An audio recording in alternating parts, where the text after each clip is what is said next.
Hello, everyone. On behalf of ESM Solutions, I would like to welcome you all to today's webinar.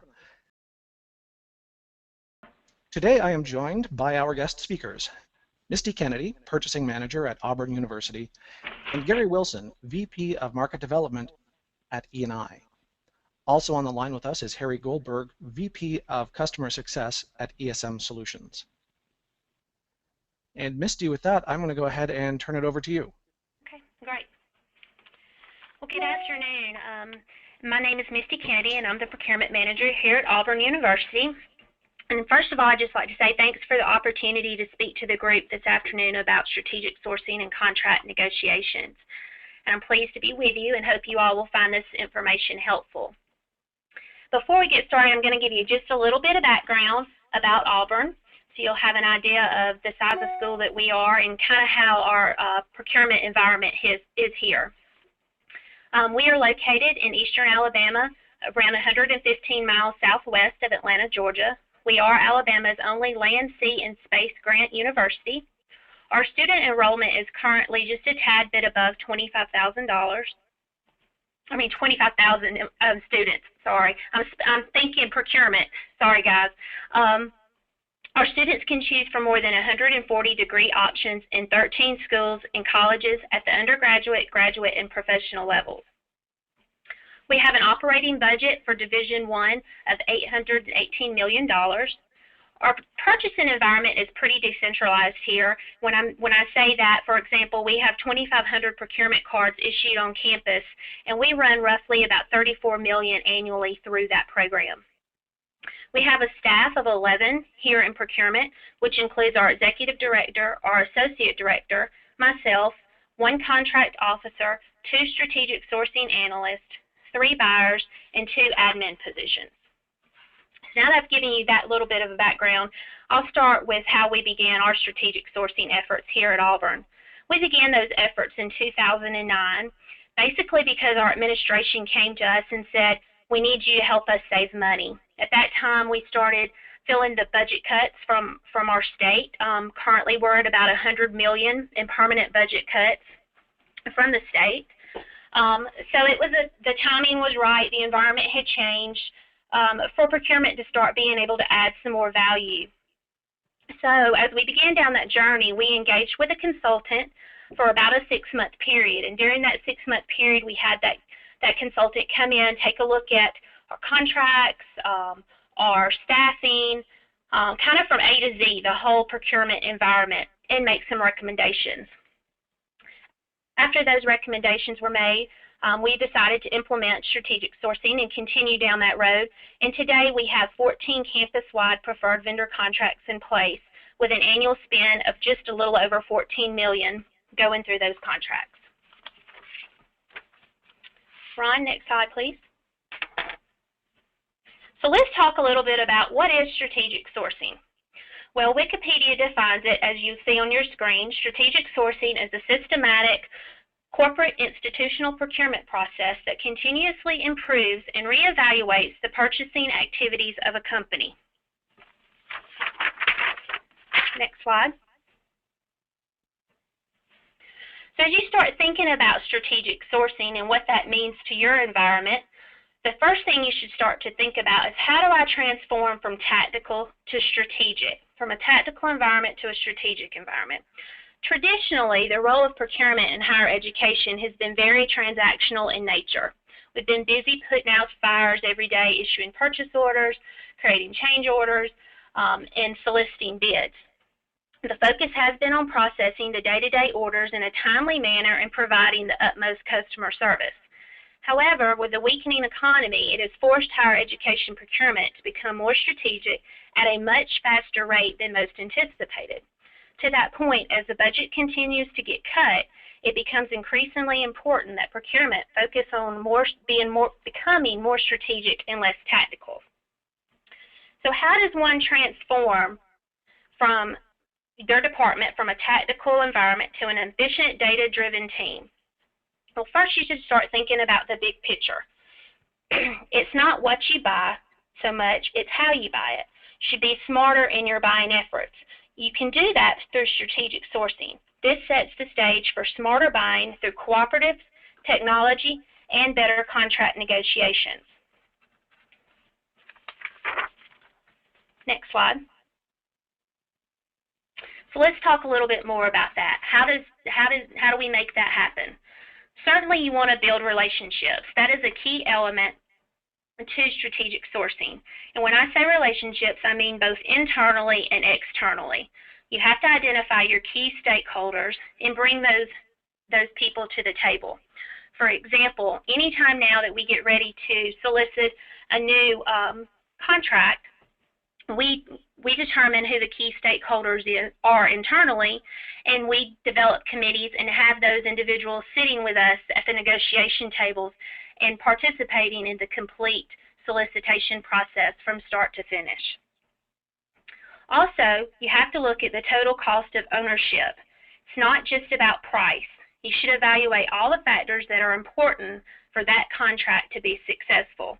For example, you may look at delivery, you may look at quality, and you may look at how you can become more efficient through that contract.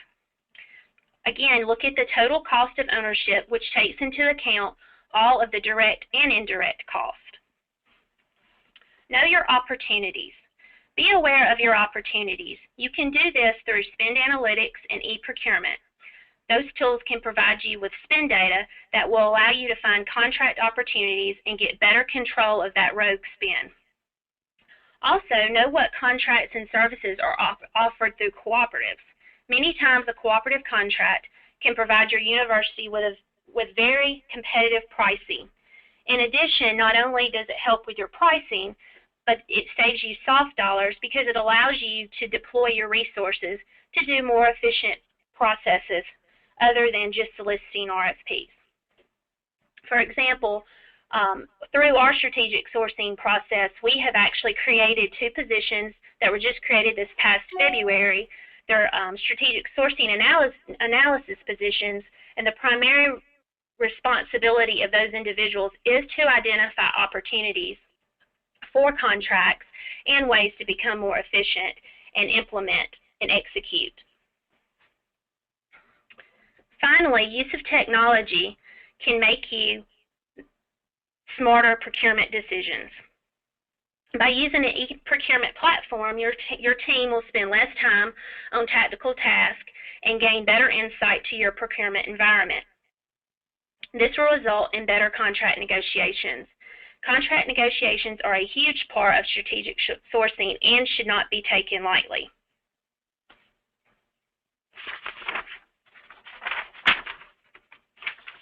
So let's talk a little bit about negotiations. Negotiations are defined. Negotiation is a dialogue between 2 or more people or parties intended to reach an understanding, resolve a point of difference, or gain advantage in outcome of dialogue, to produce an agreement upon courses of action, to bargain for individual or collective advantage, to craft outcomes to satisfy various interests of 2 people or parties involved in the negotiation process. Negotiation is a process where each party involved in negotiating tries to gain an advantage for themselves by the end of the process. Negotiation is intended to aim at compromise. And before we get into the actual tips of contract negotiations, I wanted to share with you a few of the results from here at Auburn and how we have achieved cost savings through our contract negotiations. So point 1, reduce costs. We have been able to reduce costs through better contract negotiations. For example, our scientific supplies contract, we have been able to achieve a $4.4 million in product and freight savings over the 3 years that we've had that contract implemented. In addition, we've negotiated rebates into just about every one of our preferred vendor contracts. In 2012, we allocated back $195,000 in rebates back to 47 departments on campus. We chose, as part of our strategic sourcing method, to allocate these rebates back to the individual departments to use that as an incentive for the end users to utilize our contracts. Finally, we have streamlined the ordering process and have been able to gain efficiencies through negotiating online ordering portals and use of P cards for all of our payments to our preferred vendors.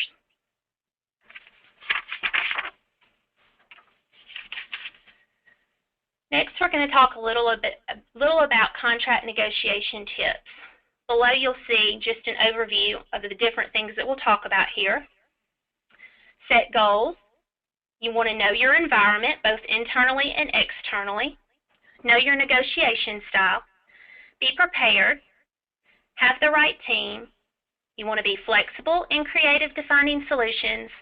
And finally, be fair and honest. So we're going to talk a little about each one of those in more detail. Set goals. You should ask yourself, what do you want? What is your goal of this contract negotiation? Do you want the lowest price? Is it delivery options that you're looking for? Would you like to negotiate rebates? And be direct. Make sure that the supplier knows exactly what your goals are and define those goals. Make sure they're clearly understood.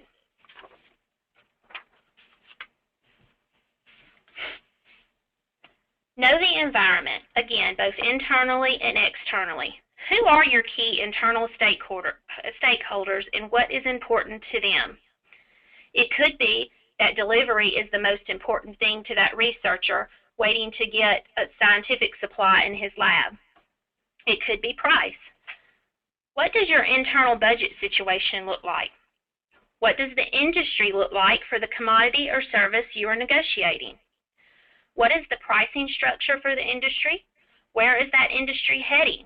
For example, are they trying to gain momentum in the higher ed environment? Or could they possibly be looking to try to gain momentum in a particular region that your university happens to be in?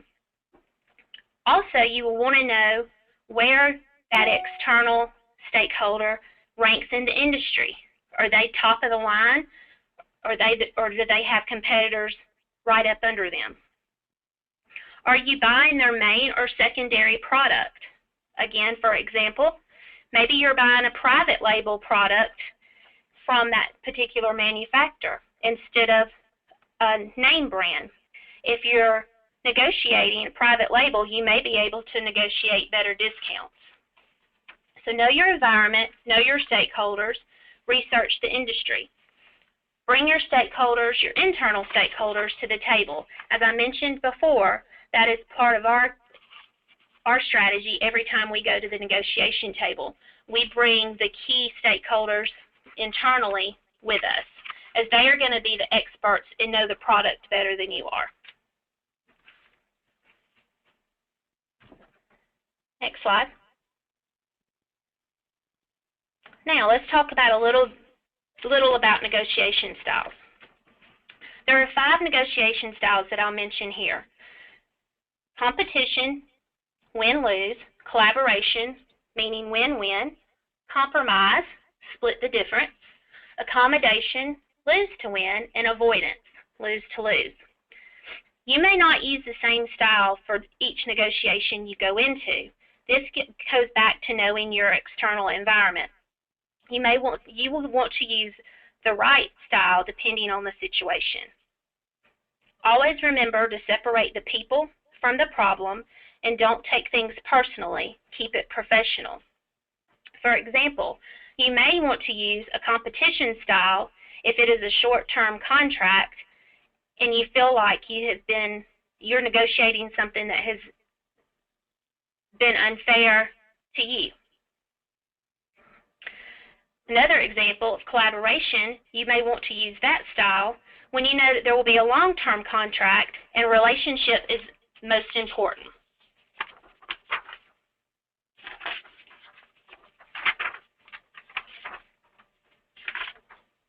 Next slide.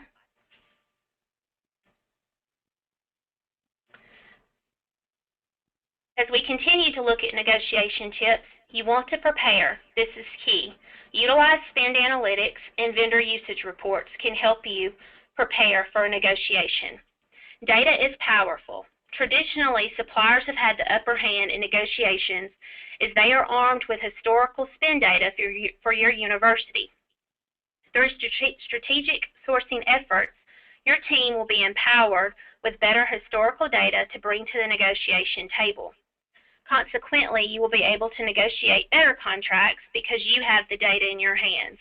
The data can be obtained through several channels, such as e-procurement tools, spend analytics, and contract management software.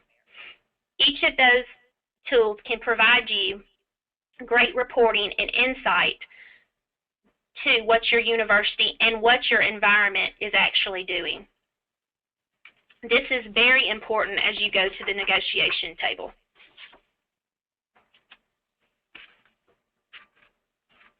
Next.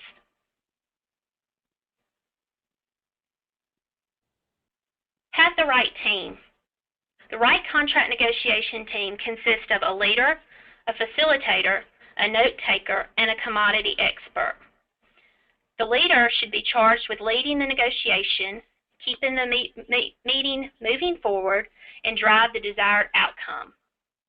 The facilitator is that person that will keep the negotiable issues on track, guides the team to refocus, and may give advice and direction when necessary. The note taker does exactly that. They keep a solid record of the agreements, follow-up action items, and prepares the memorandum of understanding and/or contracts. Finally, you should have a commodity expert on your team. This person should be your source of knowledge about the commodity, industry, and specifications.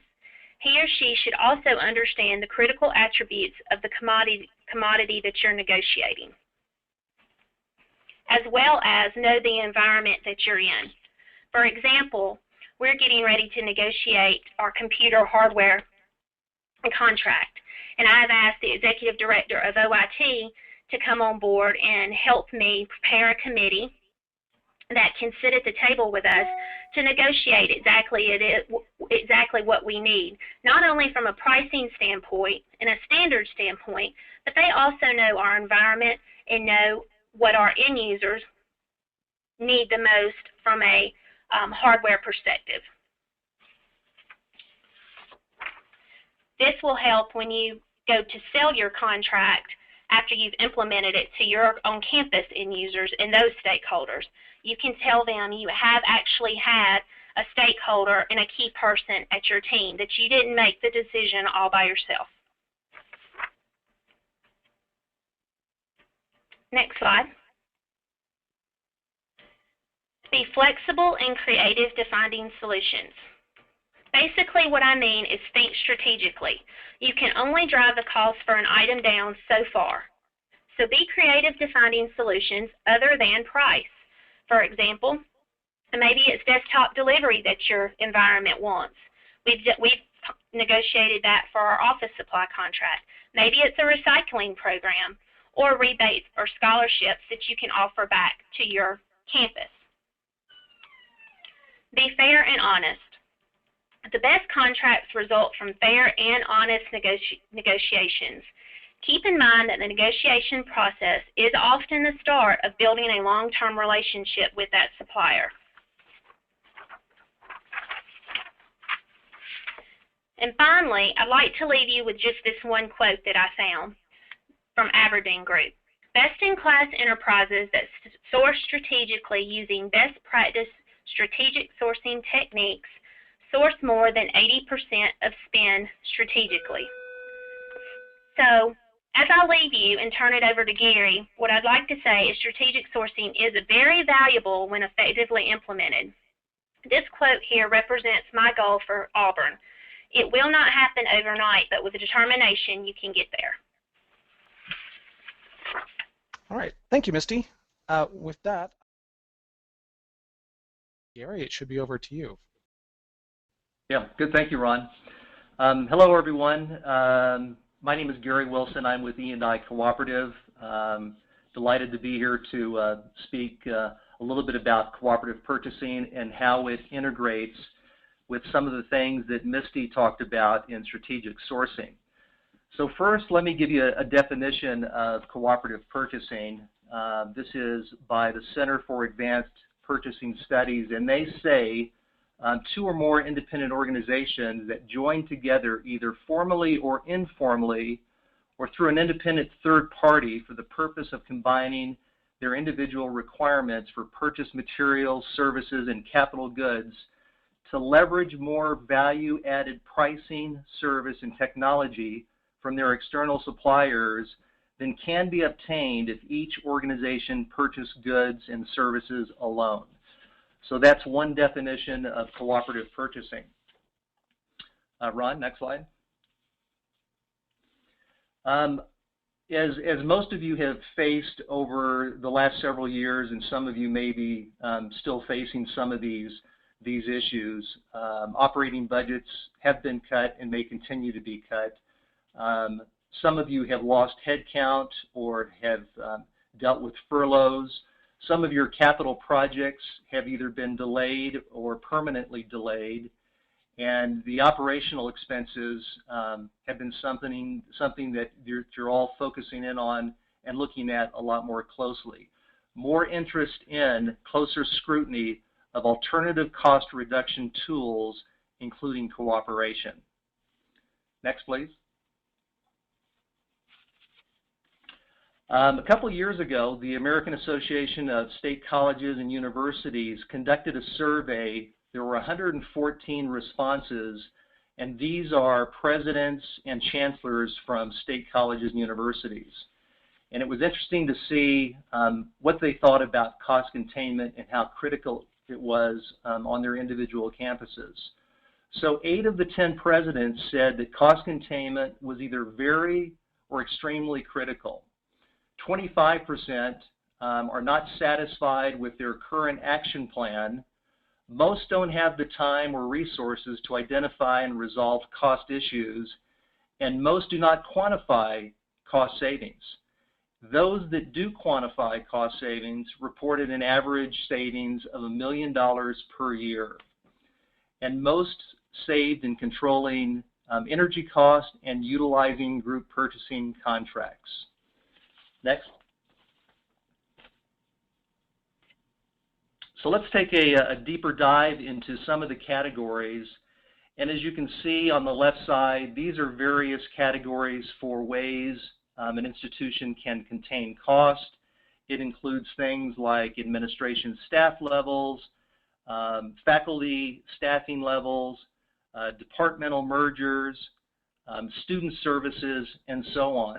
And as you can see by the top level there, energy management was the #1 category in which institutions thought that they could curb their cost. And the #2 category was using consortium purchasing contracts. Next, please.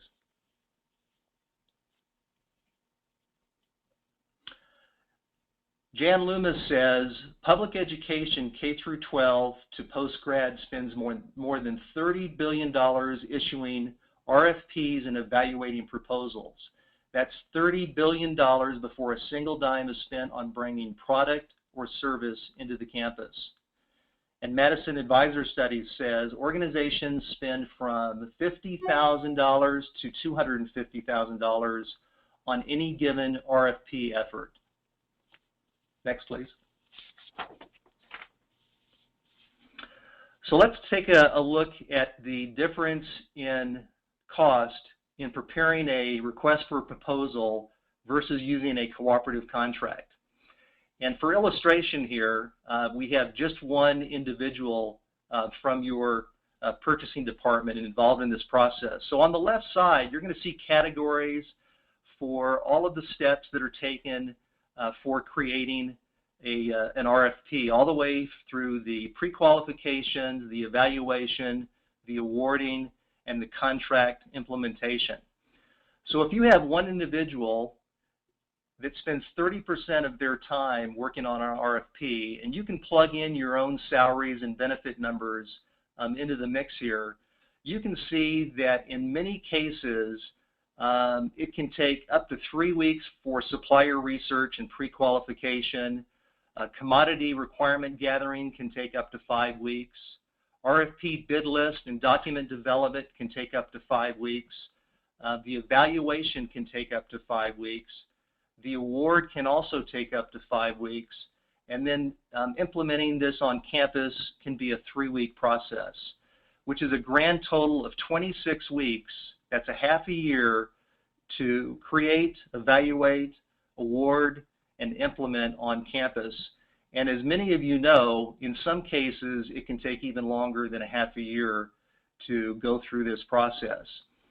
By using a cooperative contract, taking the same individual, you eliminate much of the upfront work because the entity that's creating this contract on your behalf has spent the time going through all of these due diligence to make sure that the contract is of value to all of its members. So in this case, by using a cooperative contract, it's only a 3-week implementation period to bring the information to campus and make sure the campus understands how to use the contract. So you're eliminating many weeks in this process, which obviously time is money, and you can have your procurement professionals working on other tasks by eliminating this process. Now we understand that you can't always use other cooperative contracts for all of your needs, and that some of the RFPs are more germane to the institution's specific needs. Ron, next please. So let's talk about the benefits of using cooperative contracts. Let's start at the top and go clockwise. Reduces, avoids cost, saves time, and optimizes resources. We just looked at a model where that applies. TAP's proven sourcing and competitive bid processes. E&I's competitive bid process has been endorsed by NIGP, and you can trust that we've done our due diligence to create a competitive bid environment. Manages spend, reduces maverick spend. Directing campus customers to cooperative contracts helps to ensure they receive quality products at a value satisfying the institution's needs. Consolidate spend for better leverage. The greater the volume equates to better contract terms with the suppliers. Improves operational efficiencies. Combined with an e-procurement solution, you can shift your resources to work on more strategic projects. So this is just an example of some of the ways cooperative contracts can help you in your current environment. Ron, next please. So cost avoidance initiatives provide significant opportunities for education administrators to redirect internal resources to the institution's core strategic mission.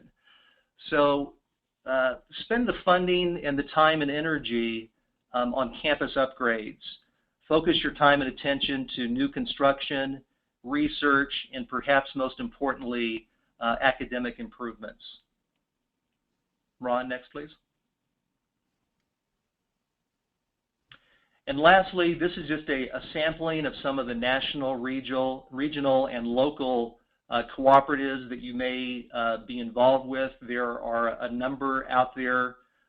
So I would highly suggest that you take a look at cooperative contracts to help supplement what you're doing on your campuses. And with that, Ron, I'll turn it back over to you. Okay, great. And if I advance one more slide, I'm going to go and hand this over to Harry of ESM Solutions, and he's going to say a few words for us. Hey, thank you, Ron. And special thanks to Misty Kennedy from Auburn and Gary Wilson from E&I. We really appreciate your valuable insights into strategic sourcing, contract negotiation, and cost containment. And thanks to each and every one of you who are participating today for your time and your kind attention. ESM Solutions since 1999 has automated customer purchase-to-pay processes, spend analytics, contract management, and the sourcing processes that Misty and Gary have spoken about on this webinar. Our focus as a company has always been on ease of use, rapid time to benefit, solution scalability, and a compelling return on your e-procurement investment. Next slide, please, Ron.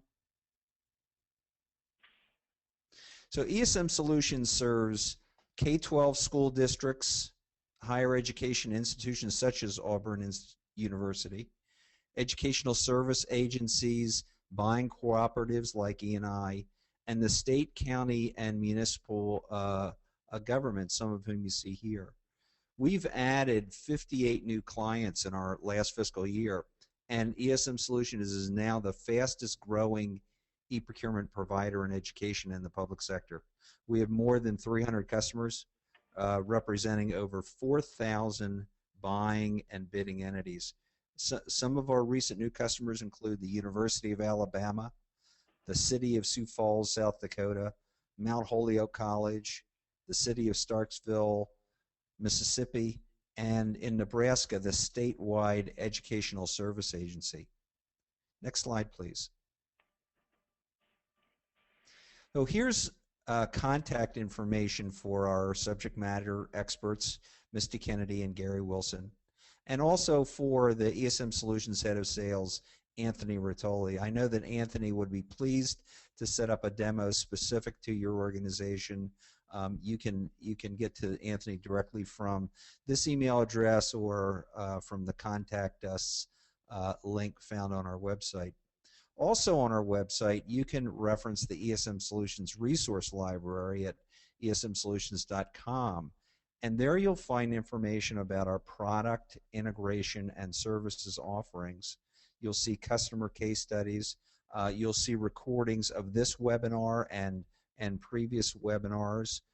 We've also posted our calendar of events that shows upcoming webinars and our participation at conferences and trade shows. So take a look at that calendar of events, and we may be at a conference or trade show near you or one that you plan to attend. And I hope you'll stop by and see us.